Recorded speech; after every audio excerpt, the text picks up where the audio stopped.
There is a beautiful story in the Old Testament about Abraham and his son Isaac. At the time when we pick up on the story in the book of Genesis, Isaac is probably a late teens guy, maybe 18, 19, even 20 years of age, not just a young lad. And God had seen the love that Abraham had for Isaac. And he said to Abraham, I see that you love him, and you love him so much, you spend less and less time with me, listening to me, and I need more time from you. And so what I want you to do is I want you to go to Mount Moriah and pick out a mountaintop that I will show you. And I want you to offer up your own son on an altar there to me. I mean, it's almost impossible for me to grab hold of and comprehend what God is asking here. I want you to sacrifice your son, your only son, the heir of the promise that I will make of you great nations. But you know what? Abraham did exactly as God told him to do.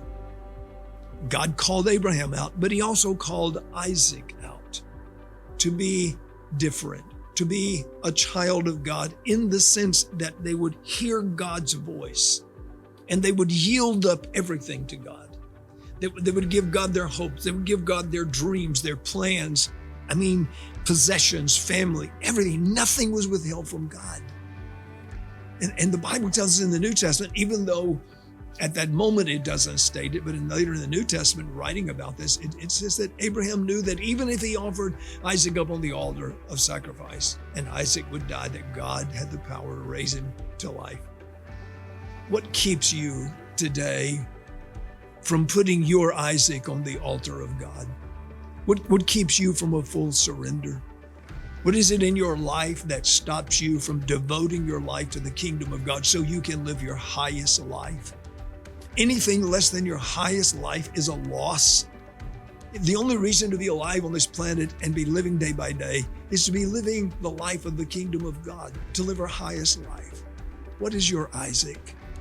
What is the one thing that holds you back from that full, complete, absolute surrender of your life, of your marriage, of your family, your job, your business, whatever? God, I give it all to you. Put your Isaac on the altar today. Remove the stumbling block. Remove the thing that's holding you back. Follow God with your whole heart and watch what God does with your life.